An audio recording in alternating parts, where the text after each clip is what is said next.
Hi, അപ്പോൾ അനുമോളുടെ കല്യാണം റിലേറ്റഡ് ആയിട്ടുള്ള ഒരു കോണ്ടന്റ് ആണ്. എന്തിനാണ് ഇത് എടുത്തിട്ട് ഇപ്പോൾ ചെയ്യണേ എന്നുള്ള കാര്യം ഞാൻ പറഞ്ഞുതരാം. ഈ വീഡിയോ കാണുമ്പോഴേക്ക് നിൽക്കുന്നത് മനസ്സിലാവും. പിന്നെ ഒരുപാട് പേര് ഓൾറെഡി ഇതിനെ റിലേറ്റഡ് ആയിട്ട് വീഡിയോസ് ചെയ്തത് നിങ്ങളെല്ലാവരും കണ്ടിട്ടുണ്ടാവും. എനിക്ക് കുറച്ച് കാര്യങ്ങൾ അഡ്രസ്സ് ചെയ്യാനും പറയാനും ഉണ്ട്. സോ അതിന് മുമ്പായിട്ട് ആദ്യമായിട്ട് ചാനൽ കാണുന്നവരാണെന്നുണ്ടെങ്കിൽ എന്തായാലും ഒന്ന് സബ്സ്ക്രൈബ് ചെയ്തേക്കുക, വീഡിയോ ലൈക്ക് ചെയ്തേക്കുക. നിങ്ങളുടെ അഭിപ്രായങ്ങൾ എന്താണെങ്കിലും അത് ഈ വീഡിയോ കണ്ടതിന് ശേഷം മാത്രം കമൻറ്റ് ചെയ്യുക. ആദ്യമേ കയറി അല്ലെങ്കിൽ ഏതെങ്കിലും ഒരു പോയിന്റ് വെച്ചിട്ട് ഓക്കെ എനിക്കിത് പറയണം എന്ന് വിചാരിച്ചിട്ട് പറയാതെ ഫുൾ വീഡിയോ കണ്ടിട്ട് ഇതിൻ്റെ കോർ കണ്ടൻറ്റ് എന്താണെന്ന് നോക്കിയിട്ട് മാത്രം കമൻറ്റ് ചെയ്യാൻ ശ്രമിക്കുക. ബിക്കോസ് പലയിടത്തും ഇതേ ഒരു പ്രവണത ഞാൻ കണ്ടുവരുന്നതുകൊണ്ടാണ് പറയുന്നത്. നമ്മൾ കുറേ നാളുകളായിട്ട് ഫോളോ ചെയ്തുകൊണ്ടിരിക്കുന്ന ഒരു പാറ്റേണും സോഷ്യൽ മീഡിയയിൽ കണ്ടുകൊണ്ടിരിക്കുന്ന ചില അനാവശ്യമായിട്ടുള്ള കാര്യങ്ങളൊക്കെ ഒന്ന് മാറ്റിയെടുക്കാൻ വേണ്ടി ഇടയ്ക്കെങ്കിലും ഞാനൊന്ന് ശ്രമിക്കാറുണ്ട്. അപ്പോൾ അതുകൊണ്ട് മാത്രമായിട്ട് പറഞ്ഞേ. സോ അനുമോളുടെ കല്യാണം റിലേറ്റഡ് ആയിട്ടുള്ളൊരു കോണ്ടൻറ്റാണ്. കാണാൻ താല്പര്യമുള്ളവർ മാത്രം കണ്ടാൽ മതി. ഇതിന് റിലേറ്റഡ് ആയിട്ട് അനുമോളുടെ സ്വന്തം യൂട്യൂബ് ചാനലിൽ നിരവധി വീഡിയോസ്, എനിക്കൊന്ന് 7-8 വീഡിയോസ് ചെയ്തിട്ടുണ്ട്. എല്ലാം 1 മില്യൺ വ്യൂസ് അതിൻ്റെ മുകളിലേക്ക് ഇങ്ങനെ പൊയ്ക്കൊണ്ടിരിക്കുകയാണ്. നല്ല കാര്യമാണ്. കാര്യം എന്താണെന്ന് വെച്ച് കഴിഞ്ഞാൽ പെട്ടെന്നൊരു സുപ്രഭാതത്തിലാണ് ഈ ഒരു കല്യാണത്തിൻ്റെ കാര്യം പറയുന്നത്. ഇന്നലെ കാലത്തൊട്ട് ഞാൻ നോക്കുമ്പോൾ ഓൺലൈൻ മീഡിയാസിലും മറിച്ചോടത്തും എല്ലായിടത്തും ഇതേ ന്യൂസ് തന്നെ, അനുമോളുടെ കല്യാണം. ആദ്യം ഞാൻ വിചാരിച്ചു ഇനി എന്തെങ്കിലും ഒരു ഷൂട്ടിൻ്റെ ഭാഗമായിട്ട് കാണിക്കുന്ന ഒരു ഗിമ്മിക്സ് ആണോ എന്ന്. പക്ഷെ അല്ല, കൃത്യമായിട്ട് വീഡിയോസ് എല്ലാം കണ്ടുവന്നപ്പോഴേക്കും അനുമോളുടെ ചാനലിൽ തന്നെ കണ്ടപ്പോഴേക്കും മനസ്സിലായി ഓക്കെ മാരീഡ് ആയെന്നുള്ളത്. ഒരാളുടെ കല്യാണം എന്ന് പറഞ്ഞു കഴിഞ്ഞാൽ അയാളുടെ ജീവിതത്തിലെ ഏറ്റവും നല്ലൊരു ദിവസമാണ്. അയാൾ സെലിബ്രിറ്റി ആയിട്ടുള്ള ആളും ഇനി സെലിബ്രിറ്റി അല്ലാത്ത ആളും ഏറ്റവും കൂടുതലൊരു സെലിബ്രിറ്റി സ്റ്റാറ്റസിൽ നിൽക്കുന്ന ഒരു ദിവസം കൂടിയാണ് കല്യാണം എന്ന് പറഞ്ഞു കഴിഞ്ഞാൽ, അല്ലേ? അപ്പോൾ ആ ഒരു സന്തോഷമായിട്ടുള്ളൊരു കാര്യമാണത്. അതിൽ അനുമോളിട്ടൊരു വീഡിയോ ഉണ്ട്, അത് ഞാൻ കാണിക്കാം. അതിൽ നിന്ന് തുടങ്ങാം. ഫൈനലി നമ്മുടെ മാരേജ് കഴിഞ്ഞ് നമ്മളുടെ കുറച്ച് ഫോട്ടോഷൂട്ടും കാര്യങ്ങളൊക്കെ ആയിട്ട് ഇവിടെ ഹോട്ടലിൽ നിൽക്കുകയാണ്. അപ്പം ഞാൻ എൻ്റെ ഹസ്ബൻഡിനെ ഇൻട്രൊഡ്യൂസ് ചെയ്തിട്ടില്ല. ഇത് ഭുവനേഷ്. അതെ, വരുന്ന വഴി ഞാൻ കുറേ വിശേഷങ്ങളൊക്കെ പറയാം. എന്താണ്, എങ്ങനെയാണ്, അറേഞ്ച്ഡ് ആണോ, ലവ് മാരേജ്, നിറയെ ക്വസ്റ്റ്യനൊക്കെ ആയിരിക്കും. ഇതെന്താ, എങ്ങനെ കണ്ടുമുട്ടി, എങ്ങനെയാണ് തമിഴ് മലയാളം എന്നൊക്കെ, അതൊക്കെ വഴിയെ പറയാം. എന്തായാലും ഞങ്ങൾ ഭയങ്കര ഹാപ്പി. നിങ്ങളെല്ലാവരുടെയും പ്രാർത്ഥനയും അനുഗ്രഹമൊക്കെ എപ്പോഴും വേണം. പിന്നെ വേറെന്താ, ഭുവനേഷിന് എന്താ പറയാനുള്ളത്? ഫൈനലി റിവീൽ பண்ணிட்டா. 4 நாளுக்கு அப்புறம் പറഞ്ഞു, സംസാരിച്ചോ, പേസ്. എന്താ പറയല്ലേ, ഞാൻ ഇപ്പം റിവീൽ ചെയ്തു ഇതാണ് ഭുവനേഷ്. ഓക്കെ, അപ്പോൾ മതിയടീന്ന് പുള്ളി കുറച്ചേ സംസാരിക്കുള്ളൂ. അതെ, അപ്പോൾ എന്തായാലും ഇനി നമ്മുടെ കുറേ ഫോട്ടോസും വീഡിയോസൊക്കെ വരുന്നുണ്ട്. ഞാൻ കുറച്ച് മുന്നേ ഓക്കെ ഒരുപാട് വീഡിയോസും ഫോട്ടോസൊക്കെ വരുന്നുണ്ട്. ശരിയാണ്, പല ഓൺലൈൻ മീഡിയാസ് അത്യാവശ്യം കൊള്ളാവുന്ന ആംഗിളിൽ നിന്നൊക്കെ തന്നെയാണ് വീഡിയോസ് വന്നേക്കുന്നത്. ഞാൻ ആ കാര്യത്തിൽ ചെറുതായിട്ടൊന്ന് വറീഡായിരുന്നു. ഇനി എന്തെങ്കിലും എന്താ പറയുക, ഒരു ഓക്വേർഡായിട്ടുള്ള സിറ്റുവേഷൻ പോലത്തെ വീഡിയോസൊക്കെ വരുമെന്നുള്ള ഒന്നുമില്ല. നല്ല ക്ലിയർ കട്ടായിട്ടുള്ള നല്ല വേർഷൻസും നല്ല വീഡിയോസും തന്നെയാണ് ഇതുവരെ എല്ലാവരും ഔട്ട് ചെയ്തുകൊണ്ടിരിക്കുന്നത്. അതോടൊപ്പം തന്നെ മറ്റൊരു കാര്യം കൂടി പറഞ്ഞു വെക്കാനുണ്ട്. ഞാൻ മെയിൻ ഒരു കോണ്ടന്റിലേക്ക് കിടക്കുന്നതിന് മുമ്പ്, അതായത് ഇതൊരു നെഗറ്റീവ് കോണ്ടന്റ് ആയിട്ട് ആരും കാണണ്ട. വളരെ പോസിറ്റീവായിട്ട് വളരെ ഹാപ്പി ആയിട്ടുള്ളൊരു കോണ്ടന്റ് തന്നെയാണ്. സോ ഇതിൽ മെയിനായിട്ട് ഞാൻ കണ്ടൊരു നെഗറ്റീവ് സാധനം, അത് ഞാൻ എടുത്ത് കാണിക്കുന്നില്ല, കോമൻസ്. അതായത് കുറേ ആൾക്കാരെ കോമൻസ് ഞാൻ കാണുന്നുണ്ട് പല ഓൺലൈൻ മീഡിയാസിൽ വരുന്നത്. അല്ലെങ്കിൽ ഇവരുടെ വീഡിയോയുടെ അടിയിലൊക്കെ ഫുൾ പോസിറ്റീവായിട്ടുള്ള കാര്യങ്ങളാണ്. പക്ഷേ ചിലയിടത്തെങ്കിലും കാണുന്ന കുറേ കാര്യങ്ങൾ, അയ്യേ ഇവൻ നിന്നേക്കായും പ്രായം കുറവാണല്ലോ, തമിഴ്നാട്ടിൽ നിന്ന് എന്തിനാ പോയി കിട്ടിയേ, അങ്ങനെ ഇങ്ങനെയൊക്കെ പറഞ്ഞിട്ട് കുറേ നെഗറ്റീവ്സ്. പിന്നെ അനുമോളുടെ ബിഗ് ബോസിലെ ഒരു ഇത് വെച്ചിട്ട് അതിനെ വെച്ചിട്ട് കമ്പയർ ചെയ്തിട്ട് ആ രീതിയിലുള്ള കോമൻസ് വരുന്നുണ്ട്. അവരുടെ ഇഷ്ടമാണ്, അവർക്ക് ഇഷ്ടപ്പെട്ട ഒരാളെ അവർ കല്യാണം കഴിച്ചു. അത് കുറച്ച് ലേറ്റ് ആയിട്ടാണെങ്കിൽ അല്ലെങ്കിൽ അതേ ദിവസമാണ് അവർ നമ്മുടെ മുമ്പിലേക്ക് പ്രസൻറ്റ് ചെയ്തേക്കുന്നത്. ഇതിനെക്കുറിച്ച് വേറെ എവിടെയും എങ്ങും ഒന്നും പറഞ്ഞിട്ടില്ല എന്ന് വിചാരിക്കേണ്ട. പറഞ്ഞൊരു സ്ഥലമുണ്ട്, ഞാൻ കാണിച്ചു തരാം. പക്ഷേ എങ്ങും കാര്യമായിട്ടൊന്നും അനുമോള് റിവീൽ ചെയ്തിട്ടില്ല. കൃത്യമായിട്ട് ഈ ഒരു ദിവസം റിവീൽ ചെയ്തു. അത് വളരെ നന്നായി. കാര്യം കല്യാണത്തിന് കുറച്ചധികം നാളുകൾ മുമ്പ് റിവീൽ ചെയ്തിരുന്നെങ്കിൽ ഇങ്ങനെ സംസാരിച്ച് തുടങ്ങി കോൺട്രവേഴ്സി ഒഴിയാത്ത രീതിയിൽ അവരെ തല്ലി പെറുപ്പിക്കുന്ന രീതിയിലുള്ള കോമൻസ് വന്നിട്ട് അവസാനം അതെടുത്തിട്ട് റിയാക്ട് ചെയ്യേണ്ട ഒരു അവസ്ഥ അനുമോൾക്കും ബാക്കി നമ്മളെ പോലെയുള്ള കോണ്ടന്റ് ക്രിയേറ്റേഴ്സിന് വന്നേനെ. ആ ഒരു അവസ്ഥയിലേക്ക് അനുമോൾ എന്തായാലും എത്തിച്ചില്ല. അത് വളരെയധികം നന്നായി എന്ന് തന്നെ വേണം പറയാൻ. കാരണം എന്താ വെച്ചാൽ പലപ്പോഴും പല കല്യാണങ്ങളും സെലിബ്രിറ്റി റിലേറ്റഡ് ആയിട്ടുള്ള കല്യാണങ്ങൾ വരുമ്പോൾ ഉണ്ടാകുന്ന കോൺട്രവേഴ്സീസ് നിങ്ങൾക്കറിയാം. ഒരു കാര്യമില്ലാണ്ട് ഒരാൾ നല്ല രീതിയിൽ ജീവിച്ചു പോകണമെങ്കിൽ അവിടെ കിടന്നിട്ട് കോണടിക്കാൻ വേണ്ടി കുറേ പേര് വരും. ഇതിപ്പോൾ ഞാനൊരു കാര്യം പറയട്ടെ. ബേസിക്കലി ബിഗ് ബോസ് വെച്ചിട്ട് കമ്പയർ ചെയ്തിട്ടാണ് പലപ്പോഴും ബിഗ് ബോസ് കണ്ടസ്റ്റൻസിൻ്റെ പുറത്തുള്ള ലൈഫ് എപ്പോഴും എല്ലാവരും കമ്പയർ ചെയ്യുന്നത്. അതിൻ്റെ അന്ന് നടന്ന ഒരു PR വർക്കിൻ്റെ ഒരു എഫക്റ്റ് ഇവിടെ വരും പലപ്പോഴും. പക്ഷേ മനസ്സിലാക്കേണ്ട ഒരു കാര്യം, ബിഗ് ബോസ് അല്ലെങ്കിൽ ഇൻ ഹൗസ് എന്ന് പറഞ്ഞു കഴിഞ്ഞാൽ അവിടുത്തെ ക്യാരക്ടർ അല്ലെങ്കിൽ അവിടെ പെർഫോം ചെയ്യേണ്ടതും അവിടുത്തെ രീതികളൊക്കെ ടോട്ടലി ഡിഫറൻറ്റാണ്. കുറേ സൈക്കോളജിക്കലും മൈൻഡ് ഗെയിമും എല്ലാം വന്നിട്ട് നമ്മളവിടെ എങ്ങനെ പെർഫോം ചെയ്യുന്നു, നമ്മളവിടെ എങ്ങനെ സ്ക്രീൻ സ്പേസ് കൊടുക്കുന്നു, സ്ക്രീൻ ടൈം കൊടുക്കുന്നു, ഇതെല്ലാം റിലേറ്റഡ് ആയിട്ടാണ് ബിഗ് ബോസിൻ്റെ ഒരു ഷോ പോകുന്നത്. സോ അവിടെ അനുമോള് കാണിച്ചു വെച്ച കാര്യങ്ങൾക്ക് പലർക്കും എതിരഭിപ്രായമുണ്ട്. എനിക്ക് ചില കാര്യങ്ങളിൽ എതിരഭിപ്രായം ഉണ്ടായിരുന്നു. അന്ന് ഞാൻ അതിനെക്കുറിച്ച് വീഡിയോ ചെയ്തിട്ടുണ്ട്, കൃത്യമായിട്ട് സപ്പോർട്ട് ചെയ്യേണ്ട അടുത്ത് സപ്പോർട്ട് ചെയ്തിട്ടുണ്ട്, എല്ലാം ചെയ്തിട്ടുണ്ട്. ഈവൻ അനുമോള് ഷോ കഴിഞ്ഞ് വിന്നറായിട്ട് ഇറങ്ങിയതിന് ശേഷം എൻ്റെ ഒരു ഇൻസ്റ്റയിൽ കിടക്കുന്ന ഒരു വീഡിയോയുടെ അടിയിൽ ഒന്ന് കമൻറ്റ് ഇട്ടായിരുന്നു. കാര്യം വളരെ ഫണ്ണി ആയിട്ടൊരു സാധനം ചെയ്ത് വെച്ചിട്ടുണ്ടായിരുന്നു. അനുമോളെ കുറിച്ചിട്ട് ഒരു ബോധവും വെളിവില്ലാത്ത ഏതോ ഒരു പണ്ഡിത സ്വാമി വന്നിട്ട് എന്തോ ഡയലോഗ് അടിച്ചിട്ട് അതിനെ കളിയാക്കിയിട്ട് നമ്മൾ സാധനം ഇട്ടുണ്ടായിരുന്നു. പിന്നെ ഓഫ് കോഴ്സ് അനുമോള് ഷോയുടെ പുറത്തിറങ്ങി കഴിഞ്ഞപ്പോൾ അനുമോളായിട്ട് തന്നെ ഇരിക്കുന്നത്. ബിഗ് ബോസിൽ കണ്ട ഒരാളെ അല്ല, അങ്ങനത്തെ ഒരു ക്യാരക്ടറോ അല്ലെങ്കിൽ അങ്ങനത്തെ രീതികളൊന്നും കാണിച്ചിട്ടില്ല. ഒരു നെഗറ്റീവ്സ് കാര്യങ്ങളൊന്നും വലിയ കാര്യമായിട്ടുള്ള കോൺട്രവേഴ്സീസ് ഒന്നും ഇല്ലാണ്ട് ഹാപ്പി ആയിട്ട് പോയിക്കൊണ്ടിരിക്കുന്നു. എന്നാൽ അതിൻ്റെ അകത്ത് എല്ലാവർക്കും ഇഷ്ടപ്പെട്ട, അല്ലെങ്കിൽ ഞാൻ എൻ്റെ പേഴ്സണൽ കാര്യം പറയാം, എനിക്ക് പേഴ്സണലി അനീഷിനെ ഭയങ്കര ഇഷ്ടമായിരുന്നു. ബിഗ് ബോസിൻ്റെ അകത്ത് അനീഷ് വിന്നർ ആവുമെന്ന് ഞാൻ ഏറെക്കുറെ ഉറപ്പിച്ചിട്ടുണ്ടായിരുന്നു. പിന്നെ അതിനേക്കാൾ ഉപരി അക്ബർ എൻ്റെ ഒരു നല്ലൊരു സുഹൃത്തും കൂടിയാണ്. അക്ബറിൻ്റെ കാര്യത്തിൽ ഞങ്ങളുടെ എൻ്റെ ഫോട്ടോ കാണുമ്പോൾ പലപ്പോഴും ഇൻസ്റ്റയിൽ കമൻറ്റ് വരാറുണ്ട്, ചേട്ടൻ്റെ അനിയനാണോ എന്ന്. ഈ അടുത്ത് പാണ്ടിക്കാട് കുഞ്ഞാനെ കണ്ടപ്പോൾ കുഞ്ഞാൻ്റെ അടുത്ത് മാറ്റി തരും, ഇജ്ജു അക്ബറും തമ്മിൽ എന്തെങ്കിലും ബന്ധമുണ്ടാകും. ഞാൻ എൻ്റെ പൊന്നിക്ക അങ്ങനെയൊന്നുമില്ല. അങ്ങനെ കുറച്ചധികം ബിഗ് ബോസിലുള്ളതിനായിട്ടുള്ള നല്ല സുഹൃത്തുക്കളുണ്ട്, എല്ലാവരായിട്ടും ഇടയ്ക്കെങ്കിലും കോൺടാക്റ്റ് ഉണ്ട്, പഴയ സീസണിലുള്ളവരായിട്ട് കോൺടാക്റ്റ് ഉണ്ട്. അപ്പോൾ അതിൽ നിന്ന് എനിക്ക് മനസ്സിലായൊരു കാര്യം, ഈ ഹൗസിൻ്റെ അകത്ത് കാണിക്കുന്ന ഒരു കാര്യമോ അല്ലെ ആ രീതിയിലുള്ള ഒരു ക്യാരക്ടർ അല്ല പലർക്കും. Okay, entirely different. അവരെങ്ങനെയാണോ നമ്മളെല്ലാവരും ഇഷ്ടപ്പെട്ടത് പണ്ട് ഷോയ്ക്ക് മുമ്പ്, അതേ രീതിയിൽ തന്നെ അവരെല്ലാവരും മെയിൻറ്റെയിൻ ചെയ്ത് പോകണേ. ഇപ്പോൾ അനീഷ് എന്ന് പറഞ്ഞ വ്യക്തിയുടെ കാര്യം നോക്കുകയാണെങ്കിൽ ബിഗ് ബോസ് ഷോയിൽ അയാളെ ഒരുപാട് ശ്രദ്ധിക്കപ്പെട്ടൊരു വ്യക്തിയാണ്. പക്ഷേ പുറത്തിറങ്ങി കഴിഞ്ഞപ്പോഴേക്കും ഞാൻ അയാളുടെ വീഡിയോസ് പോലും എൻ്റെ ഫീഡ്സിൽ പോലും ഇപ്പോൾ നേരെ വരാറില്ല. സത്യം പറഞ്ഞാൽ അങ്ങേറ്റം മോശമെന്നല്ല പറഞ്ഞത്, പക്ഷെ നോർമലി വരാറില്ല. ഇനി ഈ നെഗറ്റീവ്സ് കമൻസ് എല്ലാം വരുന്നുണ്ട്. ഇതിൻ്റെ എല്ലാത്തിൻ്റെ ഒടുവിൽ അനുമോള് നമ്മുടെ ലക്ഷ്മി നക്ഷത്രയുടെ ഒരു ടോക്ക് ഷോ പോഡ്കാസ്റ്റ് ഒരു സാധനം തുടങ്ങിയിട്ടുണ്ട്.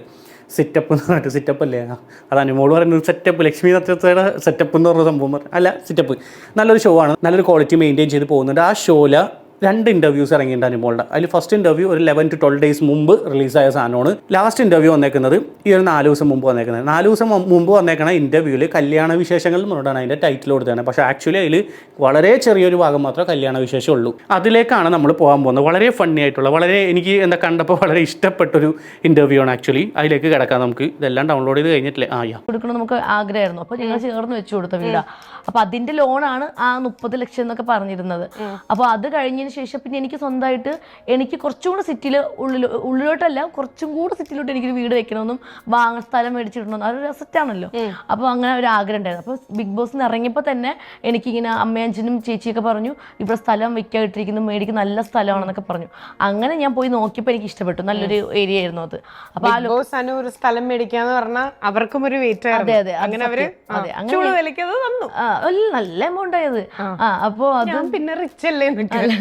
അങ്ങനെ ഞാൻ സ്ഥലം മേടിച്ചു. ശരി, സ്ഥലം മേടിച്ചു. പിന്നെ അവിടെ ഞാൻ ഇപ്പൊ തന്നെ സിറ്റി തന്നെ ഞാനൊരു 10-25 സെന്റ് സ്ഥലം മേടിച്ചിട്ടുണ്ട്. വാവ്, കൊടുകൈ 25 സെന്റ് സിറ്റിയില്.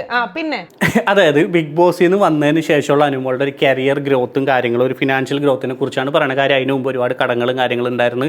അതൊക്കെ ബിഗ് ബോസ് ഷോ കഴിഞ്ഞതിന് ശേഷം എല്ലാം വീട്ടി എല്ലാ രീതിയിലും സെറ്റിലായി, സ്ഥലം വാങ്ങിച്ചു, 3 കാറ് വാങ്ങിച്ചു, സിറ്റിയുടെ അകത്ത് തന്നെ വേറൊരു വീട് വാങ്ങിച്ചു എന്നുള്ള കാര്യങ്ങളെല്ലാം പറയുന്നുണ്ട്. ബിഗ് ബോസിൻ്റെ ഒരു ക്യാരക്ടറിസ്റ്റിക് എന്ന് പറഞ്ഞു കഴിഞ്ഞാൽ ഷോ ടു ഷോ ആണ് അതിൻ്റെ ഒരു സക്സസ്. അതായത് ഒരു ഷോ കഴിഞ്ഞ് അടുത്ത ഷോ എന്നെ വരെ ആയിരിക്കും ആ ഒരു കണ്ടസ്റ്റൻറ്റിന്, അത് വിന്നർ ആയിക്കോട്ടെ അല്ലെങ്കിൽ ഏറ്റവും ഇഷ്ടപ്പെട്ട ആളായിക്കോട്ടെ അല്ലെങ്കിൽ ഏറ്റവും കൂടുതൽ നെഗറ്റീവ് വന്ന ആളായിക്കോട്ടെ, ഇവരെല്ലാം ഒരു സക്സസ് ആ ഒരു സമയത്ത് ഈ ഒരു ടൈം ഫ്രെയിമിൽ എങ്ങനെ പബ്ലിക്കിൽ പെർഫോം ചെയ്യുന്നു, ഒരു അപ്പിയറൻസ് കൊടുക്കുന്നു. ഫോർ എക്സാമ്പിൾ യൂട്യൂബ് ചാനൽ, ഇൻസ്റ്റാഗ്രാമിലുള്ള കാര്യങ്ങൾ, ഓരോ കാര്യങ്ങളിലാണ് അവരൊരു ഗ്രോത്ത് പോകുന്നത്. അവരെങ്ങനെ അത് മെയിൻറ്റെയിൻ ചെയ്യുന്നു, അത് ഈ ലാസ്റ്റ് സീസൺ കഴിഞ്ഞ് കഴിഞ്ഞാൽ എത്ര പേര് അത് അതുപോലെ മെയിൻറ്റെയിൻ ചെയ്യുന്നുള്ളത് നമുക്ക് എല്ലാവർക്കും മനസ്സിലായിട്ടുള്ള കാര്യമാണ്. എനിക്കതിൽ അത്യാവശ്യം നല്ല രീതിയിൽ മെയിൻറ്റെയിൻ ചെയ്ത് പോയി ആ ഒരു സ്റ്റാർഡം കീപ്പ് ചെയ്ത് പോകുന്ന കുറച്ച് ആൾക്കാരെ അനുമോളൊന്ന്, അക്ബർ വലിയ കുഴപ്പമില്ല, പിന്നെ ആര്യൻ അത്ര കാര്യമായിട്ടില്ലെങ്കിൽ പോലും അത്യാവശ്യം ഞങ്ങൾ ഈ അടുത്ത് നേരിട്ട് കണ്ടിട്ടുണ്ടായിരുന്നു. വളരെ നല്ലൊരു മനുഷ്യനാട്ടോ. ഉള്ള കാര്യം പറയാം, ഞങ്ങൾ വാട്സപ്പിൽ ഇൻസ്റ്റയിലൊക്കെ ഉള്ളൊരു കോൺടാക്റ്റ് ആയിരുന്നു. പിന്നെ നേരിട്ട് കണ്ടപ്പോഴേക്കും സത്യം പറയാല്ല പുള്ളിയെ ഇങ്ങോട്ട് തന്നെ ഒന്ന് സംസാരിക്കേണ്ടായി. കാര്യം എനിക്കത് ഭയങ്കര ഇഷ്ടമായി. അതായത് സോഷ്യൽ മീഡിയയിലുള്ള ഒരു ബന്ധം പിന്നെ അത് വാട്സപ്പിലേക്ക് വരുന്നു, ആ ഒരു ബന്ധം എങ്ങനെ മെയിൻറ്റെയിൻ ചെയ്ത് പോകുന്നെന്നുള്ളതും എല്ലാവരായിട്ടും ഇപ്പോൾ നമ്മുടെ അടുത്ത് മാത്രമല്ല, എൻ്റെ കുറേ കൊളീഗ്സ്, എൻ്റെ ഫ്രണ്ട്സ്, ഇവരുടെ അടുത്ത് എല്ലാവരുടെ അടുത്തും നല്ല രീതിയിൽ ഒരു കോൺടാക്റ്റ് അല്ലെങ്കിൽ ഒരു ഫ്രണ്ട്ഷിപ്പ് മെയിൻറ്റെയിൻ ചെയ്ത് പോകുന്ന ആളാണ്. സോ ആര്യൻ ഓഫ് കോഴ്സ് നല്ല രീതിയിൽ ആ ഒരു കരിയർ ബിഗ് ബോസിന് ശേഷമുള്ള ഒരു ഫെയിം മെയിൻറ്റെയിൻ ചെയ്ത് പോകുന്നുണ്ട്. പിന്നെ ഗിസി എല്ലാ കാര്യമാണെന്നുണ്ടെങ്കിൽ ആളൊരു മോഡലും കാര്യങ്ങളൊക്കെ ആയതുകൊണ്ട് ആൾക്ക് ഓൾറെഡി ഒരു ഫെയിം ഉണ്ട്, അത് കറക്റ്റായിട്ട് അത് അങ്ങനെ തന്നെ പോകുന്നുണ്ട്. പിന്നെ വരുന്നത് അനീഷ് അധികം ഞാൻ പിക്ചറിൽ പോലും കാണാറില്ല. സത്യം പറഞ്ഞത് എന്താണെന്ന് എനിക്ക് മനസ്സിലാവുന്നില്ല. ഉണ്ടാവുമായിരിക്കും കേട്ടോ, കാര്യം എൻ്റെ ഫീഡ്സിൽ വരാത്തതുകൊണ്ടായിരിക്കും മേ ബി. പിന്നെ ഷാനവാസ്കയാണെന്നുണ്ടെങ്കിലും ഷാനവാസ്കയൊക്കെ ഓൾറെഡി ഉള്ള ഒരു പേരും കാര്യങ്ങളുണ്ട്, അത് നല്ല രീതിയിൽ ഇപ്പോഴും അതങ്ങനെ മെയിൻറ്റെയിൻ ചെയ്ത് പോകുന്നുണ്ട്. പിന്നെ അഭിശ്രീ പുള്ളി ഒരു നല്ലൊരു മൈൻഡാട്ടോ. പുള്ളി ഡൗൺ ടു എർത്ത് നല്ലൊരു മനുഷ്യനാണ്. എനിക്കത് നമ്മൾ തമ്മിലുള്ള ഇൻട്രാക്ഷൻ സംസാരത്തിൻ്റെ ഇടയിൽ എനിക്ക് പലപ്പോഴും അത് മനസ്സിലായിട്ടുണ്ട്. എന്തെങ്കിലും കാര്യങ്ങളുണ്ടെങ്കിലും ആളിയെ പറടാ എന്നുള്ള രീതിയിലുള്ളൊരു സംസാരമോട് പുള്ളി ഭയങ്കര കമ്പനി ആൾ. വല്ലപ്പോഴുള്ള കോണ്ടാക്റ്റ് ഉള്ളൂ അതിൽ തന്നെ. അങ്ങനെ കുറച്ചധികം പേരുണ്ട് ആ ഒരു സാധനം മെയിൻറ്റെയിൻ ചെയ്ത് പോകുന്നത്. പിന്നെ ബാക്കിയുള്ളവരെല്ലാവരെയും അവരുടേതായിട്ടുള്ള മേഖലയിൽ സാബുമോൻ ഇപ്പോൾ ഫുള്ള് ഓണത്തിൻ്റെ ഷൂട്ടും മറ്റു പരിപാടിയും ഡാൻസ് വീഡിയോസൊക്കെ ആയിട്ട് പുള്ളി സ്ഥിരമായിട്ട് എൻ്റെ ഫിറ്റ്സിൽ ഇങ്ങനെ നിറഞ്ഞു നിൽക്കുന്നതുകൊണ്ട് സാബുമോനെ നമ്മൾ എപ്പോഴും കണ്ടുള്ളൊരു പരിചയമുണ്ട് വീഡിയോ കൂടി. ഇതുവരെ അങ്ങനെ കോൺടാക്ട് ചെയ്യാൻ നേരിട്ട് കാണാനുള്ളൊരു ഭാഗ്യം ഉണ്ടായിട്ടില്ല. എന്തെങ്കിലും കാണുമായിരിക്കാം, കാണുകയാണെങ്കിൽ ഇതാക്കാം. അങ്ങനെ കുറച്ച് പേര് അവർക്ക് കറക്റ്റായിട്ട് ആ ഒരു സാധനം കിട്ടിയ സാധനം മെയിൻറ്റെയിൻ ചെയ്ത് പോകുന്ന വളരെ കുറച്ച് പേരുള്ളൂ. ബാക്കി ചില ആൾക്കാർ എവിടെ പോയിന്ന് പോലും അറിയത്തില്ല. ഇപ്പോൾ ഈ അനുമോളുടെ കേസിൽ വരികയാണെങ്കിൽ ബിഗ് ബോസിന് ശേഷം അനുമോളുടെ ഒരു കരിയർ ഗ്രോത്ത് നല്ല രീതിയിൽ മെയിൻറ്റെയിൻ ചെയ്ത് പോകാൻ പറ്റി.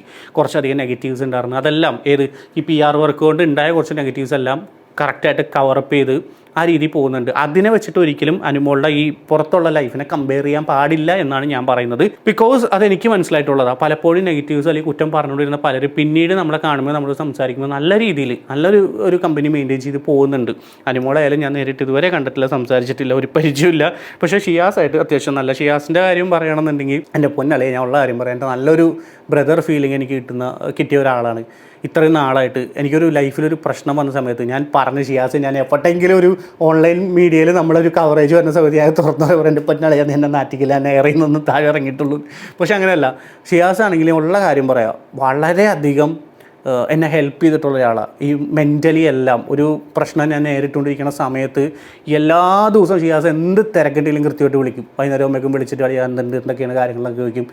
ഇപ്പോൾ പുള്ളിയുടെ കുറച്ച് കാര്യങ്ങളായിട്ട് ബിസി ആയിട്ട് അങ്ങനെ പോകുന്നു. ഇപ്പോൾ കുറച്ച് കോൺടാക്ട് പറയും, എന്നാലും ഇടയ്ക്ക് ഞാനായാലും വിളിക്കും, അല്ലെങ്കിൽ ഇടയ്ക്ക് മെസ്സേജ് അയക്കാറൊക്കെ ഉണ്ട്. പക്ഷെ അന്ന് എന്നെ ഹെൽപ്പ് ചെയ്ത ആ ഒരു ഇതിൽ എനിക്ക് ഷിയാസിനോടുള്ള ഒരു ഇഷ്ടവും ആ ഒരു ബ്രദർ ഫീലിംഗ് എന്ന് പറഞ്ഞാൽ അത് ഭയങ്കര വലുതാവും. എനിവേ, ഇനി അടുത്ത ഒരു വീഡിയോയിലേക്ക് പോകാം. ഇനിയാണ് എനിക്കൊരു ഫണ്ണി ആയിട്ടുള്ള കുറച്ച് സാധനങ്ങൾ വന്നത്. എനിക്കെന്തോ ഒരു ഭയങ്കര പോസിറ്റീവ് എനർജി എനിക്ക് ബാക്കിൽ നിന്ന് ഒരു സപ്പോർട്ട് ഉണ്ടായിരുന്നു, ഒരു ഓറ ഓറ ഉണ്ടായിരുന്നു. എനിക്ക് ഓറ അല്ലെങ്കിൽ ഉണ്ട്, അത് വേറെ കാര്യം. ഞാൻ അരയിലെ എലസായിട്ട് കിട്ടിയിട്ടുണ്ട്. ഒരു ഓറ ഉണ്ട്. കാരണം മുന്നേ നടക്കാൻ പോകുന്ന, അതായത് ഇനി നടക്കാൻ പോകുന്ന കാര്യം എനിക്ക് നേരത്തെ എനിക്ക് മനസ്സിലത് വരും. ഓക്കെ, അപ്പോൾ ഈ കല്യാണത്തിൻ്റെ കാര്യങ്ങളൊക്കെ നേരത്തെ അറിയാമായിരുന്നു. അനുമോൾ പറഞ്ഞു തന്നെ അനുമോൾക്ക് നേരത്തെ മുൻകൂട്ടി അറിയാൻ പറ്റും ഓരോ കാര്യങ്ങൾ. ഇപ്പോൾ ബിഗ് ബോസിൽ വന്നപ്പോഴും ചിലപ്പോൾ അറിയാമായിരിക്കുമല്ലോ ബിഗ് ബോസിൻ്റെ വിന്നർ ആരായിരിക്കും എന്നൊക്കെ മുൻകൂട്ടി അറിയാൻ പറ്റുമെന്നാണ് പറയുന്നത്. ഒരു ഓറ ഉണ്ടെന്നാണ്. മേ ബി ശരിയായിരിക്കും. എനിക്ക് ഈ ദൈവികപരമായിട്ടുള്ള കാര്യങ്ങളിൽ ഈ കുറേ അന്ധവിശ്വാസങ്ങളിൽ എനിക്കൊന്നും അത്ര വിശ്വാസമില്ല. പിന്നെ അവരവരുടെ വിശ്വാസം ആ രീതിയിൽ പോട്ടെ. അനുമോളിൽ ഇത് റിലേറ്റഡ് ആയിട്ടുള്ളൊരു കോണ്ടന്റ് ആയിട്ട് ഞാൻ വളരെ ഫണ്ണി ആയിട്ട് ഞാൻ ഇട്ടതും ഈ പറഞ്ഞ പോലെ ഒന്ന് കമൻറ്റ് ചെയ്യുന്നൊക്കെ പറഞ്ഞില്ല. അത് ഒരു പുള്ളി വന്നിട്ട് അനുമോളുടെ അതിനെക്കുറിച്ചൊക്കെ കുറേ ഡയലോഗ് അടിച്ച് തള്ളിക്കയറ്റി വിട്ടിട്ടുണ്ടായിരുന്നു. അതിൻ്റെ അകത്ത് എന്തോ മറ്റേ ചാത്തനുണ്ട്, മറ്റേതുണ്ട്, മറിച്ചുണ്ട് എന്നൊക്കെ പറഞ്ഞിട്ട്. എൻ്റെ പൊന്നു മോനെ, ഇജാതി മനുഷ്യരെ വന്നിട്ട് വെടലത്തരം ഇറക്കണത്. പുള്ളിക്കാരിയുടെ ഒരു സ്ട്രാറ്റജി യൂസ് ചെയ്തിട്ട് അതിൽ വിൻ ചെയ്തു. പിന്നെ കുറേ PR കളിയും മറ്റു കാര്യങ്ങളൊക്കെ ഉണ്ട്, ഇല്ലെന്ന് പറയുന്നില്ല, അത് അങ്ങനെ ആ വഴിക്ക് പോയി, അത്രേ ഉള്ളൂ. അതിൻ്റെ അകത്ത് വന്ന് ക്രെഡിറ്റ് എടുക്കാൻ നോക്കണ കുറേ ടീമുകളുണ്ടല്ലോ, ഭയാനകം. ഇനി അപ്പോൾ മുൻകൂട്ടി കാണാനുള്ള കഴിവും കാര്യങ്ങളൊക്കെ ഉണ്ടെന്ന് പറഞ്ഞ ആള് അടുത്തതായിട്ട് പറയുന്ന ഒരു സാധനമുണ്ട്. ട്രോഫി കൊണ്ട് അനു പുറത്തേക്ക് ഇറങ്ങുകയാണ്. ആക്ച്വലി അനു ഉദ്ദേശിച്ച പോലെ ആയിരുന്നു ഇറങ്ങിയതിന് ശേഷം? എന്തായിരുന്നു അനുവിന് ഏറ്റവും ഷോക്ക് ചെയ്ത കാര്യം? ആ ബിഗ് ബോസിൽ വിന്നർ എന്നുള്ളത് ഞാൻ പ്രതീക്ഷിച്ചതല്ല. ലെഫ്റ്റ് സൈഡിൽ നിന്നപ്പോഴും ഞാൻ പ്രതീക്ഷിക്കുന്നതല്ല. കാരണം അപ്പോഴൊക്കെ എന്റെ മൈൻഡ് ഭയങ്കര ബ്ലാങ്ക് ആയിരുന്നു. കാരണം ഇവിടം വരെ എത്തിയത് തന്നെ വലിയൊരു ഭാഗ്യമായിട്ട് ഞാൻ കാണുന്നു. അനു ഹാപ്പി ആയിട്ടല്ല ഇറങ്ങിയത്? അല്ലല്ലോ, ഒരിക്കലും അല്ല. വിന്നറായിട്ട് ഇറങ്ങിയപ്പോൾ ഞാൻ ഒരിക്കലും, കാരണം അപ്പോഴും ബ്ലാങ്ക് ആയിരുന്നു. കാരണം ഇതൊക്കെ എന്താ നടക്കുന്നതെന്നുള്ളത്. അപ്പം അത് പൊളിഞ്ഞ് മുൻകൂട്ടി കാണാനുള്ള കഴിവ്, വിന്നറാന്നുള്ള കാര്യം മാത്രം മുൻകൂട്ടി കാണാൻ പറ്റിയില്ല. എന്ത് പറ്റി ഒന്ന് പറയാമോ? അതെന്താ പറ്റിയത്? വിന്നറായെന്നുള്ള കാര്യം എന്തുകൊണ്ട് അത് മുൻകൂട്ടി അറിയാൻ പറ്റിയില്ല? ബാക്കി എല്ലാം മുൻകൂട്ടി അറിയാൻ പറ്റുന്ന ഒരാൾ, ഓറ ഉള്ള ഒരാൾ, മറ്റേ പുള്ളി പറഞ്ഞ പോലെ പാവയുടെ അകത്ത് മറ്റേ ചാത്തനെ കൊണ്ടു നടക്കുന്ന ഒരാൾക്ക് എന്തുകൊണ്ട് വിന്നറാന്നുള്ള കാര്യം അറിയാൻ പറ്റിയില്ല? അതൊരു മാതിരി വർത്താനം പോയിട്ടാ. അല്ലാതെ ഇപ്പോൾ ഇനിയിപ്പോൾ സമ്മതിക്കാനും പറയാനും പറ്റില്ല. അങ്ങനെ വല്ലതും പറഞ്ഞാൽ ഇപ്പോൾ ട്രോളിൻ്റെ പെരുമഴയായനെ. നേരത്തെ മുൻകൂട്ടി വിന്നറാന്ന് പറഞ്ഞിട്ട് കയറിയത്. അപ്പോൾ വേറെ ട്രാക്കിലേക്ക് പോയന സാധനങ്ങൾ. ഇത് ഓൾറെഡി സ്ക്രിപ്റ്റഡ് ആയിട്ടുള്ള ഷോ ആണെന്നുള്ളത്. എന്തായാലും നന്നായി, നല്ല അടിപൊളിയായിട്ട് അത് ആൻസർ ചെയ്തിട്ടുണ്ട്. കൊള്ളാം, ഇങ്ങനെ വേണം ഉത്തരം പറയാൻ കേട്ടോ. ഇനി അനുമോള് കല്യാണത്തിൻ്റെ സങ്കല്പത്തെക്കുറിച്ച് ലക്ഷ്മി നക്ഷത്രം ചോദിക്കുന്നുണ്ട്. നമുക്ക് അതിലേക്കൊന്ന് കിടക്കാം. അതാണ് ഇമ്പോർട്ടൻറ്റ് സാധനം. സോ പുതിയ സങ്കല്പം പറയൂ. സങ്കല്പം എന്ന് പറഞ്ഞു കഴിഞ്ഞാൽ നല്ല വ്യക്തിത്വമുള്ള ഒരാളായിരിക്കണം, പിന്നെ നന്നായിട്ട് മനസ്സിലാക്കുന്ന ഒരാളായിരിക്കണം, നല്ല സ്നേഹമുള്ള ഒരാളായിരിക്കണം. ഇപ്പോഴത്തെ കേരളത്തിൽ നിന്ന് തന്നെ വേണോ? കേരളത്തിൽ നിന്ന് കിട്ടിയാലും നല്ലത് മനുഷ്യനായിരിക്കണം. അത്രേ ഉള്ളൂ. ഒരു നല്ലൊരു മനുഷ്യനായിരിക്കണം, മനസ്സിലാക്കാൻ പറ്റുന്ന ഒരാളായിരിക്കണം, ലൈഫ് ലോങ് കൂടെ ഉണ്ടായിരിക്കണം. പിന്നെ ഇപ്പൊ പറയുന്ന ഈ സൗന്ദര്യം അതൊന്നും എനിക്ക് പ്രശ്നമല്ല കേട്ടോ. ഞാൻ മുന്നേ പറയും ഇങ്ങനെ കളർ വേണം, നല്ല ഹൈറ്റ് വേണം, നല്ല ബോഡി ആയിരിക്കണം. പക്ഷെ അതൊന്നും എനിക്ക് പ്രശ്നമില്ല. പിന്നെ അതൊക്കെ നമുക്കൊരു പ്രായമാകുമ്പോൾ പോകുന്ന കാര്യങ്ങളാണ്. ഈ വീഡിയോ വരൂ കേട്ടോ പല സ്ഥലങ്ങളിലും കട്ട് ചെയ്ത് അല്ല ഞാൻ തീർച്ചയായും വന്നല്ലോ. അതിൻ്റെ ഇടയ്ക്കുള്ള സാധനമൊക്കെ കണ്ട രണ്ടുപേർക്കും നന്നായിട്ട് അറിയാം കാര്യങ്ങൾ എന്താണെന്നുള്ളത്. എന്നിട്ട് വന്നിരുന്ന് ഇൻ്റർവ്യൂവിൽ നല്ല ആക്ടിങ് ആണല്ലോ, കൊള്ളാം, അഭിനയിക്കാൻ നല്ല കഴിവുണ്ട് കേട്ടോ. പക്ഷേ കറക്റ്റ് 4 ദിവസം മുമ്പ് ഇത് ഇറക്കിയതാണ് കയ്യിൽ നിന്ന് പോയത്. ഒരാഴ്ച മുമ്പൊക്കെ ഒന്ന് ഷെഡ്യൂൾ ചെയ്ത് വെക്കായിരുന്നു, എന്നാലും കുഴപ്പമില്ലായിരുന്നു. കറക്റ്റായിട്ട് ഇതെല്ലാം മനസ്സിലാക്കിയിട്ട് നടത്തിയ ഒരു ഇൻ്റർവ്യൂ. പിന്നെ സങ്കല്പങ്ങളെക്കുറിച്ച് നിങ്ങൾ കേട്ടല്ലോ. കളറിലൊന്നും വലിയ കാര്യമൊന്നുമില്ല, ഈ ലുക്കിലൊന്നും വലിയ കാര്യമൊന്നുമില്ല. പക്ഷെ ഉള്ള കാര്യം പറയാല്ല, ആ ചെക്കൻ, ഞാനിത് മോശമായിട്ട് പറഞ്ഞല്ല, അനുമോളേക്കായി നല്ല ഭംഗിയുണ്ടാവും. ഒരു പ്രത്യേക ഒരു ഇതുണ്ട്. നേരത്തെ പറഞ്ഞ ഓറാന്ന് പറഞ്ഞ സാധനം അതുണ്ട്. കുറച്ച് സൈലൻ്റ് ആയിട്ട് കുറച്ച് ഷൈ ആയിട്ടുള്ള ഒരാളായിട്ട് ഇപ്പോൾ ഫസ്റ്റത്തെ ഇവരൊരു വീഡിയോ ഉണ്ടല്ലോ കല്യാണത്തെക്കുറിച്ച് അനുമോൾ ചെയ്ത വീഡിയോ, ആ വീഡിയോ ത്രൂ ഔട്ടിൽ എനിക്ക് തോന്നിയത് കുറച്ച് ഷൈ ആയിട്ടുള്ള ഒരാളായിട്ട് എനിക്ക് തോന്നിയത്. മേ ബി തോന്നലായിരിക്കാം. ഇനി വരുമ്പോൾ അവരുടെ ഫോട്ടോസ് വീഡിയോസ് ഒരുമിച്ചുള്ള വ്ളോഗുകളൊക്കെ വരുമ്പോഴേക്കും ഇതൊക്കെ മാറി മറിയും. എന്തായാലും കുറച്ച് ഷൈ ആയിട്ടുള്ള ഒരാളാണ്. നല്ല രീതിയിൽ എന്താ പറയുക, ഒരു പക്ക ഡീസൻറ്റ് ചെക്കനായിട്ട് തോന്നുന്നുണ്ട്. ഇപ്പോൾ അത്യാവശ്യം വെൽത്തിയാണ് പുള്ളി എന്നാണ് എനിക്ക് തോന്നിയത്. പുള്ളിയുടെ പ്രൊഫൈലും കാര്യങ്ങളൊക്കെ നോക്കുമ്പോഴും അത്യാവശ്യം നല്ല രീതിയിലുള്ളൊരു ഒരു പ്രൊഫൈൽ മെയിൻറ്റെയിൻ ചെയ്ത് പോകുന്നുണ്ട്. ആരെയും ഫോളോ ചെയ്യുന്നില്ല. ഇനി ഫോളോ ചെയ്യാൻ പോകുന്നത് അനുമോളെ മാത്രമായിരിക്കും. മേ ബി നല്ല രീതിയിൽ ഫോളോവേഴ്സ് കൗണ്ട് അടിച്ച് കയറിക്കൊണ്ടിരിക്കുന്നുണ്ട്. കാര്യം ഈ കാര്യം പറഞ്ഞപ്പോൾ ആളെ മനസ്സിലായപ്പോഴേക്കും എല്ലാവരും കയറി ഫോളോ ചെയ്ത് തുടങ്ങി. അത്യാവശ്യം ഓൺലൈൻ മീഡിയയിൽ എല്ലായിടത്തും വരുന്നുണ്ടല്ലോ പ്രൊഫൈലും കാര്യങ്ങളൊക്കെ. എന്തായാലും സങ്കല്പങ്ങൾ ഒക്കെ വെറുതെ തള്ളി അടിച്ച് വിട്ടതാണല്ലേ. സങ്കല്പങ്ങളിൽ പറഞ്ഞ പോലെ ഒന്നും അല്ലല്ലോ. അത്യാവശ്യം ഭംഗിയുള്ള ചെക്കനാണ്. പിന്നെ കേരളത്തിൽ നിന്ന് തന്നെ വേണമെന്ന് ചോദിച്ചപ്പോഴേക്കും അതും ആയാലും കുഴപ്പമില്ല എന്നൊക്കെ. കല്യാണം ഉറപ്പിച്ച് എല്ലാം സെറ്റായി. 2 ദിവസം കഴിയുമ്പോൾ കല്യാണമാണ്. എന്നിട്ട് പറയണേ കേരളത്തിൽ നിന്നുള്ള ആയാലും കുഴപ്പമില്ല, തമിഴ്നാട്ടിൽ നിന്ന് ഇട്ടേക്കണേ. ഇതിന് റിലേറ്റഡ് ആയിട്ടും കുറേ നെഗറ്റീവ്സ് വന്നിട്ടുണ്ടാ. എടാ, ഒരു ആണും പെണ്ണ് കല്യാണം കഴിക്കുക തമിഴ്നാട്ടിൽ നിന്നോ ഇനി വേറെ ഏതെങ്കിലും കൺട്രിയിൽ നിന്നൊക്കെ കെട്ടാൽ അതൊക്കെ അവരവരുടെ ഇഷ്ടമാണ്. ഞാൻ ഇപ്പോൾ ഈ അടുത്ത് ഒരു ഗുരുവായൂർ ഒരു പെൺകുട്ടിയുടെ കല്യാണത്തിൻ്റെ ഫോട്ടോ ഞാൻ കണ്ടു. ഏതോ ന്യൂസിൽ വന്നാണ് ഫേസ്ബുക്കിൽ. അതിൻ്റെ കമൻറ്റ് ബോക്സ് കണ്ടോളാം. ലിറ്ററലി അയാൾ ഏതോ ഒരു കൺട്രിയിലെ MP അങ്ങനെ എന്തോ ആണ്. ഒരു ഇച്ചിരി കണ്ട ഏജ് തോന്നിക്കുന്ന ഒരു മനുഷ്യൻ. പിന്നെ പെൺകുട്ടിയാണെങ്കിലും വലിയ ഏജ് തോന്നിക്കുന്നില്ല. ഒരു മാക്സിമം ഒരു 30 to 35 ഇടയിൽ എനിക്ക് തോന്നിയിട്ടുള്ളൂ കണ്ടു. പക്ഷേ അതിൻ്റെ കമൻറ്റ് ബോക്സ് കാണണം. കിളവനെ കെട്ടി, പിന്നെ വിദേശത്തുള്ള മറ്റേ അണ്ടിയുടെ വരവ് കൊണ്ട് ഇന്ത്യയിലുള്ള അണ്ടിയുടെ വില കുറഞ്ഞു എന്നൊക്കെ പറഞ്ഞ് വളരെ മോശമായിട്ടുള്ള കമൻസും കാര്യങ്ങളൊക്കെ വരുന്നത്. ഇതിലും അനുമോളെ തമിഴ്നാട്ടിലെ ഈ ഒരു പയ്യനെ കമ്പയർ ചെയ്തിട്ട് കുറേ കമൻസ് വരുന്നുണ്ട്. അത് ആരെങ്കിലൊക്കെ ഇരുന്ന് ഡിലീറ്റ് ചെയ്യണമെന്നൊന്നും അറിയില്ല. കാര്യം കമൻസൊക്കെ ഞാനിങ്ങനെ നോക്കി, ഞാൻ ആ കമൻസ് എടുത്ത് വെക്കാത്ത വേറെ ഒന്നും കൊണ്ടല്ല കേട്ടോ. എനിക്ക് താല്പര്യമില്ല അങ്ങനെ അൺവാണ്ടഡ് ആയിട്ടുള്ള സാധനം ഈ ഒരു പോസിറ്റീവായിട്ടുള്ള വീഡിയോയുടെ ഇടയിൽ കുത്തിക്കയറ്റാൻ വേണ്ടി. അതുകൊണ്ടാണ് ചില കോണ്ടൻറ്റ്സ് നമ്മൾ ചെയ്യുമ്പോൾ ചില പോസിറ്റീവായിട്ട് നമ്മൾ ചെയ്യണമെന്ന് വിചാരിച്ച കാര്യത്തിൽ അങ്ങനെ തന്നെ മെയിൻറ്റെയിൻ ചെയ്ത് പോകണം എന്നാണ് എൻ്റെ ഒരു എത്തിക്സ്. മാക്സിമം അങ്ങനെ ശ്രമിക്കാറുണ്ട്. എവിടെയെങ്കിലൊക്കെ പാളിപ്പോയിട്ട് ക്ഷമിക്കണേ. അപ്പോൾ സങ്കല്പത്തിൻ്റെ കാര്യങ്ങളൊക്കെ അത് ഇവിടെ നിൽക്കട്ടെ. ഇനി ബാക്കി പറയാം. വേണ്ടാന്ന് കുട്ടി പറയാം. സൗന്ദര്യം ഞാൻ നോക്കുന്നില്ല. അതാ പറഞ്ഞ ഈ സൗന്ദര്യം എന്ന് പറയുന്നത് ഒരു പ്രായം കഴിയുമ്പോൾ പോവും. അപ്പോ ഈ സ്വഭാവം എന്ന് പറയുന്നത് അങ്ങനെയല്ല, അത് ലൈഫിലും കൂടെ ഉള്ളതാണ്. അപ്പൊ എനിക്ക് നല്ലൊരു സ്വഭാവമുള്ള ഒരാളെയാണ് വേണ്ടത്. എന്നെ നന്നായിട്ട് മനസ്സിലാക്കുന്ന ഒരാളെയാണ് ഞാൻ നോക്കുന്നത്. എന്റെ ജാതകത്തിൽ നിന്നുള്ളത് എനിക്ക് എഴുതി വെച്ചിട്ടുള്ളത്. ജോൾസിന് ഇപ്പൊ സിഗ്നൽ വരും. ജോൾസിന് ഇപ്പൊ ഏകദേശം സിഗ്നൽ കൊടുത്തിട്ടുണ്ട്. അത്ര ഇപ്പൊ നിങ്ങൾ അറിഞ്ഞാൽ മതി. ഞങ്ങളെല്ലാം അറിഞ്ഞു കഴിഞ്ഞു. ജോൾസിന്റെ സിഗ്നലാണോ ഇത്? എനിക്കിപ്പോൾ ഡൗട്ടുള്ളത് ഒരു ലവ് മാരേജ് അങ്ങനത്തെ എന്തെങ്കിലും സെറ്റപ്പ് ആണോ എന്നാണ്. കാര്യം അതിനെ അവർ തന്നെ റിവീൽ ചെയ്യട്ടെ. നമ്മളെന്തിനാ ഗസ് ചെയ്ത് വെറുതെ കൊളാക്കണേ. ചിലപ്പോൾ അറേഞ്ച്ഡ് ആയിരിക്കാം, അത്യാവശ്യം നല്ലൊരു ഫാമിലി ആയിരിക്കും ചെക്കൻ്റെ. അപ്പോൾ അതിൻ്റെ പേരിൽ അറേഞ്ച്ഡ് വന്നിട്ട് കല്യാണം കഴിച്ചതായിരിക്കാം. അല്ലെന്നുണ്ടെങ്കിൽ ലവ് മാരേജ് ആയിരിക്കും. അത് അവർ തന്നെ റിവീൽ ചെയ്യുമ്പോൾ അപ്പോഴാണ് അതിൻ്റെ ഒരു ബ്യൂട്ടി ഉള്ളത്. എന്തായാലും എല്ലാം ഈ ജോത്സ്യൻ്റെ കൈ കൊണ്ട് കൊടുക്കല്ല കേട്ടോ. അത് ഏത് ജോത്സ്യനാടാ? എന്തോ ആയിക്കോട്ടെ. ഈ അനുമോളുടെ ജോത്സ്യനാന്ന് പറഞ്ഞിട്ട് ഒരുത്തൻ കിടന്ന് കറങ്ങുന്നുണ്ട് ഇൻസ്റ്റാഗ്രാമിൽ. ഇൻസ്റ്റയിൽ ഒരു പെൺകുട്ടി എന്നെ ഫോളോ ചെയ്യുന്നുണ്ട്. അവൾ വീഡിയോ ചെയ്യുന്നുണ്ട് ആ ജോത്സ്യനെ കുറിച്ച്. അനുമോളുടെ എൻ്റെ അടുത്ത് വന്ന് ചാറ്റ് ചെയ്തിട്ടുണ്ട് അനുമോളുടെ ജോത്സ്യനാന്ന് പറഞ്ഞിട്ട്. ഒരു വേട്ടല്ല അത് അനുമോളായിട്ട് ഒരു ബന്ധമില്ല അയാൾക്ക് കൺഫേം. എന്തൊക്കെ ചെറ്റത്തരകൾ അടിച്ചിറക്കണ അറിയോ. ഒരു പെങ്കൊച്ചിനെ വളരെ മോശമായിട്ടൊക്കെ സംസാരിച്ചിട്ട് അവൾ വീഡിയോ ഇട്ടുണ്ടായിരുന്നു. ഇതിൻ്റെ ഇടയിൽ അനുമോളുടെ ജോത്സ്യനാന്ന് പറഞ്ഞിട്ട് കുറേ സാധനങ്ങൾ ആ ഒരു സമയത്തൊക്കെ ഇറങ്ങിയായിരുന്നു. ഒന്നുമല്ല, പുള്ളിക്കാരിക്ക് ഏതോ ഒരു ജോത്സ്യനുണ്ട്. അത് പറഞ്ഞു കേട്ടിട്ടാണ് കാര്യങ്ങളൊക്കെ മുമ്പോട്ട് പോകണമെന്ന് പറയണത്. എനിക്ക് തോന്നണമൊന്നുമില്ല. ഇതൊക്കെ മനസ്സിൽ ഓരോരുത്തർക്കും അങ്ങോട്ടും ഉള്ളൊരു ഇഷ്ടമല്ലേ. എല്ലാം ജോത്സ്യന്മാരും മറ്റവരും പറഞ്ഞു കേട്ടിട്ടാണ് ജീവിക്കണേ. I don't think so, man. സമ്മതിക്കത്തില്ല. അപ്പോൾ എന്തായാലും അധികം വൈകാതെ ജോത്സ്യം പറഞ്ഞ പോലെ നമുക്ക് കല്യാണം ഈ വർഷം അല്ലെങ്കിൽ അടുത്ത വർഷത്തിനുള്ളിൽ കല്യാണം പെട്ടെന്ന് പ്രായമൊക്കെ വരെയല്ലേ കല്യാണം കഴിക്കണ്ടേ. ഇതാരും പറയണേ.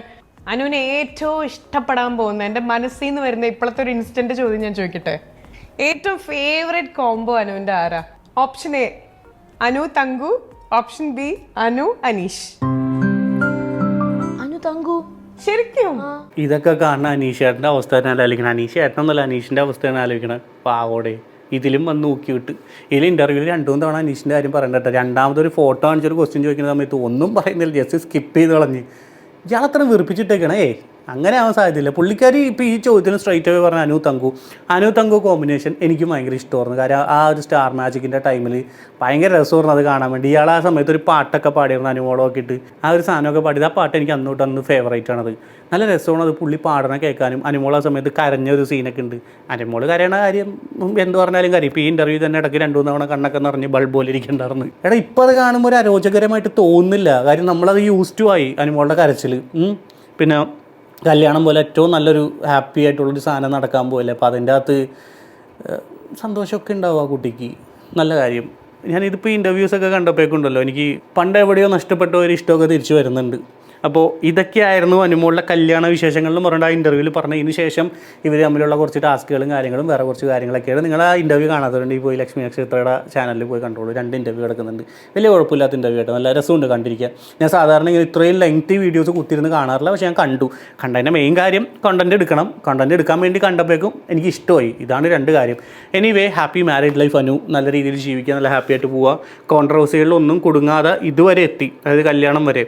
എന്നിട്ട് നല്ല രീതിയിൽ ജീവിക്കാൻ കണ്ടിട്ട് സങ്കടം വന്ന ഒരുപാട് പേര് വന്നിട്ട് അതിൽ കമൻറ്റ് ചെയ്യുന്നുണ്ട്. അത് എന്ത് കാര്യത്തിനാണെന്ന് എനിക്ക് മനസ്സിലാവുന്നില്ല. എൻ്റെ വീഡിയോയുടെ അടിയിൽ അങ്ങനെ നെഗറ്റീവ് കമൻറ്റ്സ് വന്നു കഴിഞ്ഞാൽ ഓഫ്കോഴ്സ് ഞാൻ എൻ്റെ വായിലിരിക്കുന്ന നല്ല വർത്താനം കേൾക്കുകയും ചെയ്യും.